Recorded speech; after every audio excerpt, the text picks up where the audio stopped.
Hi very good morning to all of you. आज तो class खचाखच भरी हुई लगती है। लगता है अब आप लोगों को यकीन हो चला है कि हर स्टेक होल्डर, हर सिटीजन, चाहे वो गांव वाला हो, दूध वाला हो, शहरों में बसता हो या यूनिवर्सिटी में पढ़ता हो या क्लैट की तैयारी कर रहा हो या लॉ का स्टूडेंट हो या लॉयर बन चुका हो या इवन जजेस, हर एक को इस बड़े से टाइटैनिक जिसको क्रिमिनल जस्टिस सिस्टम कहते हैं उसमें अपने अपने नट बोल्ट होने का रोल तो अदा करना पड़ेगा।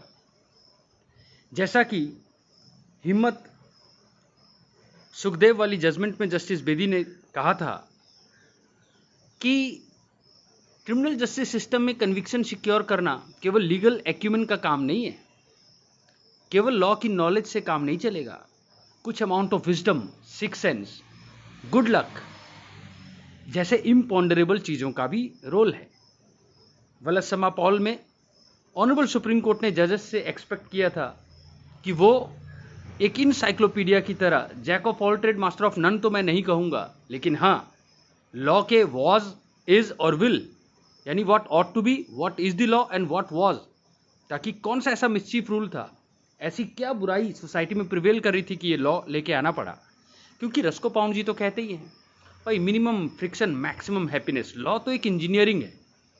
अल्टीमेटली तो लोगों की स्माइल, आप लोगों की स्माइल, स्टूडेंट्स की स्माइल, सिटीजन की स्माइल, उनका सेल्फ एस्टीम, उनका स्वाभिमान लगे तो सही देश आज़ाद हुआ है।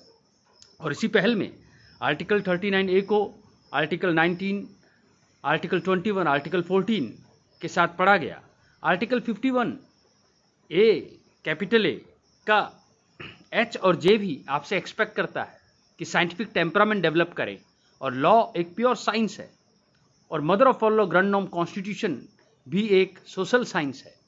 और इसीलिए हम सबका फंडामेंटल ड्यूटी है कि इसको जानें। आपका फंडामेंटल राइट है कि लॉ असेसिबल हो, आसान हो। और इसीलिए मैं रणछोड़ दास चाणक्य जी के इंस्पिरेशन से, DLS से, SLS से और नालसा के इंस्पिरेशन से आप सबके आगे आज क्रिमिनल जस्टिस सिस्टम को इजी लैंग्वेज में रखने जा रहा हूँ। तो मैं देख सकता हूँ इस क्लास में अरे वाह, हैरी पाजी भी हैगे। और जूली तुसी भी। पर सर, वो पीछे भूत अंकल क्या कर रहे हैं?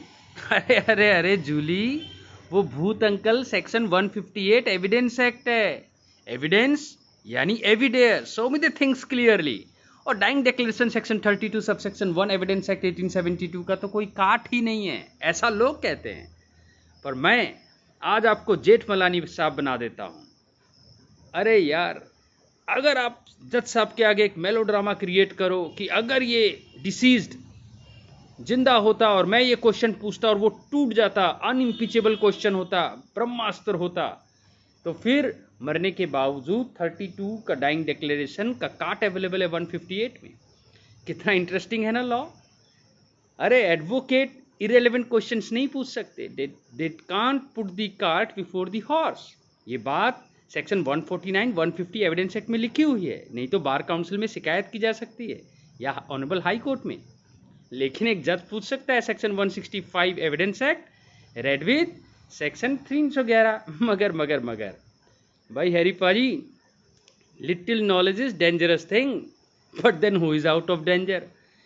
भाई जिस तरह आर्टिकल 19 का 1 एक हाथ से आपको ABCDEGF तो गायब है ना, तो वो इतने सारे मौलिक अधिकार देता है, तो 19 का 2 भी पढ़ लें कि इतने सारे रेस्ट्रिक्शंस भी हैं। हाँ, अननेसेसरीली अगर कोई आपके फ्रीडम ऑफ एक्सप्रेशन को कर्टेल करेगा तो भाई श्रेया सिंघल की जजमेंट भी तो है सुप्रीम कोर्ट की। वेग लॉ बनाकर आपके राइट्स को कर्टेल नहीं किया जा सकता। राइट टू प्रिवेसी पुट्टा स्वामी ने जो आपको दी है, और जो डेवलपमेंटल ज्यूरिस्प्रूडेंस का दौर चला है पिछले 2 साल में, वाह, अब तो बहुत मजा आने वाला है इन सीरीज में। चतुर चाणक्य सीरीज, रणछोड़ दास सीरीज, और आपके लॉ के नुएंसेस, बारीकियां, और हमारे गांव वालों के पार्टीशन के सूट कैसे डलते हैं, भाइयों का बंटवारा कैसे होता है। मैंने कहा नहीं भाई, इंसान है तो फ्रिक्शन होगा, लेकिन मिनिमम फ्रिक्शन के साथ मैक्सिमम हैप्पीनेस देना है। बेंथम जी के हैप्पीनेस को लेके आना है, सबका भला लेके आना है। गांधी जी का तालिस्मान सबसे कमज़ोर आदमी के सेल्फ एस्टीम को इन्हांस करना है। बस इन सारे तालिस्मान जंतर मंतर के साथ मैं आपके बीच। तो वो भूत अंकल 158 आपको हमेशा याद रहेगा, लेकिन मैं क्रिमिनल जस्टिस सिस्टम समझाने के लिए केवल एक बात कहता हूँ। मान लो यहाँ हैरी पाजी जूली के चोटी खींच लेते हैं। अब सवाल उठता है कि क्या ये कोई ऑफेंस है? अब यहीं से पूरे क्रिमिनल जस्टिस सिस्टम को समझेंगे। अरे भाई, चोटी खींचना ऑफेंस है भी और नहीं भी। सर, है भी और नहीं भी मतलब? अरे भाई देखो, अगर तो इंटेंशन उसकी केवल आपको अनॉय करने की थी लेकिन मजाक में किया था, तो हम सेक्शन 95 इंडियन पिनल कोड के कारण इसको ट्राइफल मैटर कह सकते हैं, और इसको मतलब कह सकते हैं छोटी मोटी बातें इग्नोर कर सकते हैं, समझे। लेकिन जैसा रूपन देवल बजाज में हमने देखा कि भाई एक लड़की जो है वो Major Singh state of Punjab में कही गई है, सेक्शन 10 आईपीसी भी कहता है ऑफ एनी एज, यानी कि इवन 3 महीने की, जिसको अपना होश भी ना हो, उसकी भी एक इनहेरेंट मोडेस्टी होती है। और मेयर एनोयंस को भी इंडियन पिनल कोड ने ऑफेंस बनाया है। भाई आज बहुत गाड़ियां चल रही हैं, पर चलो आप अपने थीटा वेव को कंसंट्रेट करो, फोकस करो, केवल लेक्चर पे ध्यान दो। तो भाई उसने जो बाल खींचा, अब अगर हम हर्ट की डेफिनेशन देखें तो एनी बॉडीली पेन को भी हर्ट कहा गया है। भाई सेक्शन 319, 20, 21, 22, 23, 24, 25 ये सारे hurt, simple hurt, grievous hurt की बातें करते हैं, ठीक है। तो 323 में पनिशमेंट है सिंपल हर्ट की, 95 से वो हिट नहीं होना चाहिए। फिर शिकायत कौन करे? भाई कॉग्निजेबल, नॉन कॉग्निजेबल, दो तरह के ऑफेंसेस होते हैं। यानी कि सीरियस, नॉर्मल अगर मैं लेमन के लैंग्वेज में कहूँ, जो सीरियस नेचर के हैं तो every Tom Dick and Harry, गांव का हर कोई ऐरा गहरा नत्थू गहरा जाके एफआईआर दर्ज करा सकता है। नहीं तो भाई जूलिया आप ही को जाना पड़ेगा दर्ज कराने, नहीं तो कुछ नहीं हो सकता। सर ये तो बड़ा सिंपल केस है, तो मैं क्यों वकील को मैं बता सकती हूँ मेरे को बेइज्जती हुई है कि नहीं हुई है? हाँ, अमीर हमजा नहीं पढ़ा हमने, आप खुद ही पार्टिसिपेट करना। सेक्शन 302 सीआरपीसी में आपको बिल्कुल अलाउ किया गया है। अरे सर मेरी इतनी बेइज्जती हुई है, उसका मुआवजा? अरे अरे अरे अरे, टीएलएस से अम्ब है, डीएलएस से है, हम रिकमेंड करेंगे, डीएलएस साहब के चेयरमैन आपको मुआवजा भी देंगे। हमने Suresh versus state of Haryana देखा, हमने मनोहर देखा, हमने मेहताब देखा। भाई विक्टिम अब पीछे नहीं खड़ी है, पार्टिसिपेट भी करेगी, और जज साहब को तो सेक्शन 190 सीआरपीसी में कॉग्निजेंस लेते समय ही उसको मुआवजा देना पड़ेगा। भाई मज़ा आता है ना, लॉ की कितनी अच्छी अच्छी चीज़ें हैं। अच्छा, अब एफआईआर लॉज नहीं कर रहा पुलिस वाला, तो सेक्शन 156 सबसेक्शन 3 नहीं है। और हैरी पाजी नाराज़ दिख रहे मैनू, तो सर मैं नाराज़ नहीं होना, नहीं ਜਿਹੜੀ ਜੂਲੀ ਕਹੀ ਉਹ ਸੱਚ ਹੈ, ਉਹ ਮੈਨੂੰ ਬਲੈਕਮੇਲ ਕਰ ਰਹੀ ਹੈ, ਮੈਂ ਤਾਂ ਮਜ਼ਾਕ 'ਚ ਕੀਤਾ ਸੀ, ਹੁਣ ਇਹ पैसे ऐंठਣ वास्ते कर रही है। अरे अरे हैरी पाजी, इसके लिए ही तो प्रियंका श्रीवास्तव की जजमेंट आई, जिसने ललिता कुमारी से लेकर जोगिंदर बासु से लेकर डीके बासु और अरिनेश के साथ अगर पढ़े, तो अब जूली को एफिडेविट भी लगाना पड़ेगा, ये भी बताना पड़ेगा कि पुलिस के पास क्यों नहीं गए 154(1) सीआरपीसी में। और अगर चलो एसएचओ साहब नहीं माने तो भाई एसपी साहब को एक जिस्ट लिख देते, सारांश लिख देते पोस्ट कार्ड में, चिट्ठी में। और 154 सबसेक्शन 3 की, अगर ये तीनों कंप्लाइंस नहीं है तो जो जज साहब के क्रिमिनल एलमद है, मजिस्ट्रेट साहब के, सर ये जज और मजिस्ट्रेट एक ही होते हैं? अरे अरे अरे सॉरी, सिविल साइड में जज कहलाते हैं और क्रिमिनल साइड में मजिस्ट्रेट। सर एसडीएम भी मजिस्ट्रेट होता है? अरे बिल्कुल जूली, बिल्कुल ठीक कह रहे हो आप।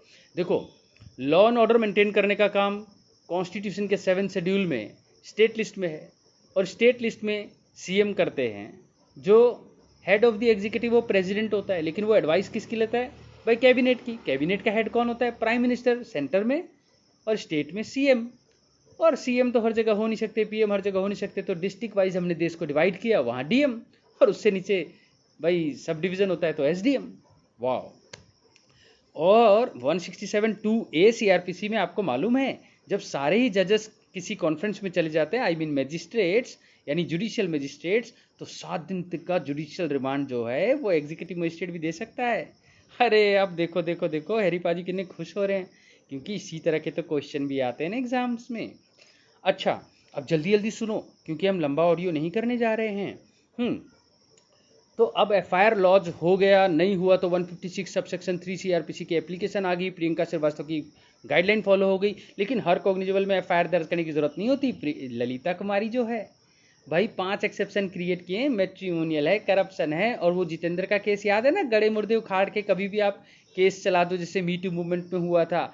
इनको भी डिस्करेज किया गया ललिता कुमारी में, और डिस्क्रिप्शन दी गई कि पहले प्रिलिमिनरी इंक्वायरी करो, अगर सच्चाई पाई जाती है तो ही। और वो एफिडेविट पता है क्यों लेते हैं भाई? जूली से एफिडेविट इसलिए लेते हैं, कल को वो झूठा केस बनता है तो पर्जरी का केस तो उस पर चलाएं। झूठे केस का भी केस चलता है जहीरा शेख में जैसे चला था।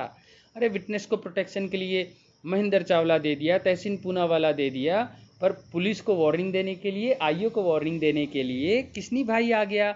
डॉक्टर अगर गुमराह करे, गब्बर मूवी के डॉक्टर भी होते हैं, ठीक है। और पंडित परमानंद कटारा में कहा गया था एक्सीडेंट हो जाता है तो डॉक्टर बोलते हैं नहीं नहीं पुलिस केस है, हम नहीं इलाज करेंगे। नहीं, प्लीज़, आपका पहला ड्यूटी है जान बचाना, और कोई भी लेके आता है तो वो 201 इंडियन पिनल कोड में एविडेंस का टेम्परिंग नहीं माना जाता। ये सब बातें पंडित परमानंद कटारा जी की जजमेंट में आई थी, और दयाल की जजमेंट में हम करप्ट डॉक्टर्स को भी पनिशमेंट देते हैं। और मजिस्ट्रेट के पास तो किसनी भाई है, दयाल है, और इसके साथ थंगा राजन है, तांबे धागे, साकिरी बासु है।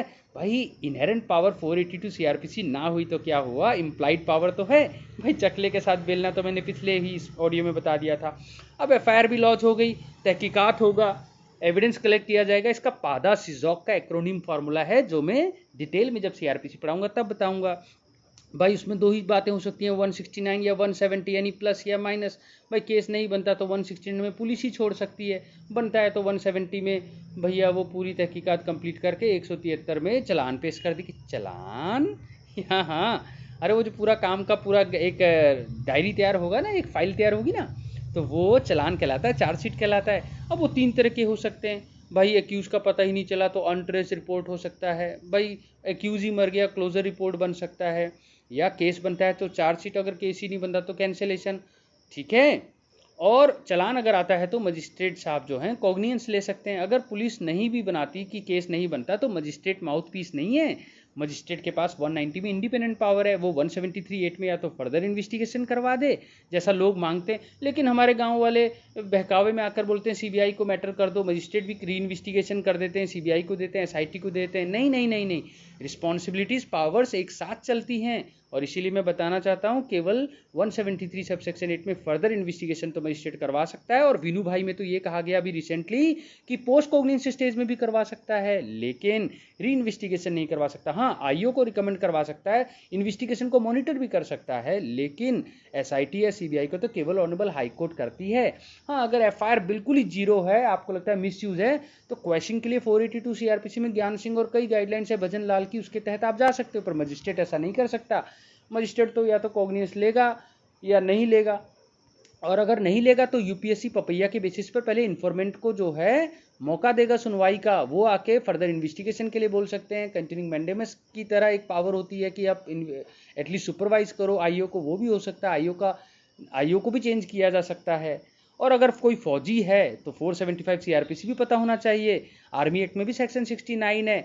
भैया फौजी तो 24/7 फौज में होते हैं, तो उनके हेडक्वार्टर के पहले जब तक कमांडिंग ऑफिसर नो ऑब्जेक्शन ना दें आप ट्रायल नहीं चला सकते। ये भी प्रोसीजर पता होना चाहिए। भाई कोई पागल आदमी ने क्राइम किया है तो वो तो सेक्शन 84 आईपीसी में हिट हो जाता है, लेकिन अगर करते समय ठीक था, बाद में सदमा लग गया, अपने ही बीवी बच्चों का कई मर्डर हो जाते हैं, फिर बाद में सदमा लग जाता है, तो पागल आदमी के खिलाफ केस नहीं चलाना, वो सस्पेंड हो जाता है। 328 से 333 सीआरपीसी में ये प्रोसीजर है, जिसको मेंटल हेल्थ केयर एक्ट 2017 के साथ पढ़ा जाता है। और कोई मद्रासी आपके जुरिस्डिक्शन में क्राइम कर बैठता है, उसको कुछ नहीं समझ आ रहा, तो भी हमारे पास 318 और कई प्रोविजंस हैं। ये बातें हम बाद में देखेंगे। फिलहाल मैं आपको बताऊं कोई लूप होल नहीं है। 165 में मजिस्ट्रेट कोई भी क्वेश्चन पूछ सकता है, और 311 में कोई भी क्वेश्चन पूछ सकता है, 91 में कोई भी डॉक्यूमेंट मंगवा सकता है सीआरपीसी के। लेकिन इसका ये मतलब नहीं कि वो प्रिविलेज जो कम्युनिकेशन है पति और पत्नी के बीच में या लॉयर्स और क्लाइंट के बीच में, उसको ब्रीच करेगा। यानी मजिस्ट्रेट को भी 165 में एक हाथ से पावर दी है एविडेंस एक्ट ने, पर 2-3 हाथ से वापस ले लिए हैं, जैसा आर्टिकल 19 है। तो दोस्तों क्रिमिनल जस्टिस सिस्टम इसी तरीके का होता है। और आगे क्या क्या होता है, तहकीकात होगा, आईआईटी का फॉर्मूला याद रहना चाहिए, यानी इन्वेस्टिगेशन होगा, इंक्वायरी होगा, ट्रायल होगा, ट्रायल में कन्विक्शन होगा या एक्विटल होगा। कन्विक्शन होने पर आपको पता है अगर 3 साल से नीचे के सजा वाले हैं और वो ऑलरेडी बेल आउट है, तो उसको फिर से बेल देना पड़ेगा। तो बेल जूरिस्प्रूडेंस हम अलग से समझेंगे, post conviction bail, pre conviction bail, discretionary bail, anticipatory bail, regular bail, default bail. अरे डिफॉल्ट बेल से याद आया, क्या सीरीज बनाई है चाणक्य चतुर ने भाई, एक एक नुएंसेस तो हम जजेस को भी क्लियर नहीं थे, लेकिन क्या सुंदर तरीके से बहुत ही बारीकियों से समझाया, क्योंकि गलती से भी गलती ना हो और डिवाइन फंक्शन करने वाले हमेशा सजग रहें, तभी तो लोगों का कॉन्फिडेंस बना रहेगा। भाई राशिद की गाइडलाइंस को फॉलो किया जाए जो कि मैंडेटरी नहीं है, रामा रामेश्वरी की गाइडलाइंस को फॉलो किया जाए सिविल साइड में जो मैंडेटरी नहीं है, भाई तो सर्विस प्रोवाइडर बन जाता है जज। जिस तरह भाई लॉ के मैंडेट में लोक अदालत में या फैमिली या गवर्नमेंट मैटर्स को हैंडल करते समय जजेस नहीं रहते, जजेस फैमिली सेटलर बन जाते हैं, सेटलर के रोल में आ जाते हैं। इतना डायनेमिक रोल है, वलसमा पॉल ने पहले ही कहा है, जलौर ने पहले ही कहा है। तो इस तरह से बहुत खूबसूरत लैंडमार्क जजमेंट्स जिसने आम इंसानों की ज़िंदगी बदल दी, आर.डी. उपाध्याय से लेकर आर.डी. सेठी से लेकर इंदिरा सोहानी किस तरह आपकी ज़िंदगी को रोज़ फ़र्क डालती है, एक स्टूडेंट की लाइफ में अशोक कुमार गुप्ता की क्या रेलेवेंसी है। तो इन सारी बारीकियों पे हम आगे बढ़ेंगे। आज के लिए रणछोड़ दास का केवल ये वार्म अप सेशन था।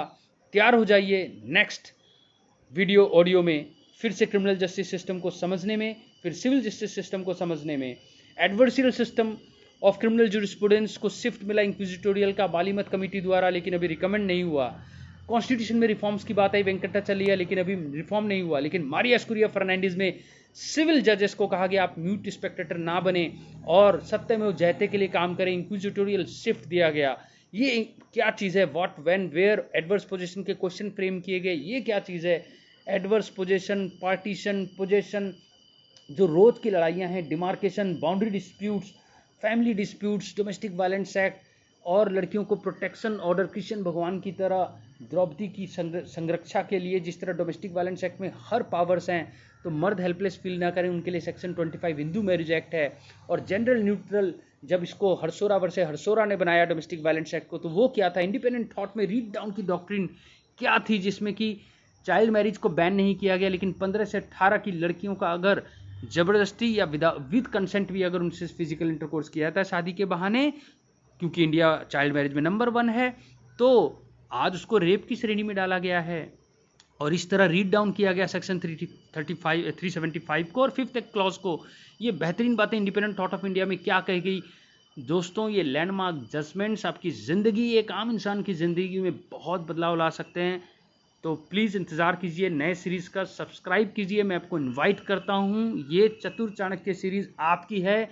ये supreme court, honourable supreme court, honourable high court के नालसा और SLSA के रूप में टैक्स पेयर्स के पैसे से हम एक फ्री सर्विस दे रहे हैं। सब्सक्राइब करेंगे तो ये पेंडेमिक बनेगा, लोगों तक पहुँचेगा और मेरे देश का हर एक नागरिक एम्पावर्ड महसूस करेगा, एनरिच महसूस करेगा, उसकी ज़िंदगी में बेहतर कुछ होगा और उसके चेहरे पे एक स्माइल हो, उसके ड्रूपिंग शोल्डर्स जो हैं उसका कॉन्फिडेंस आए सिस्टम में, because it is not the activity of Rascals but in activity of good people that matters.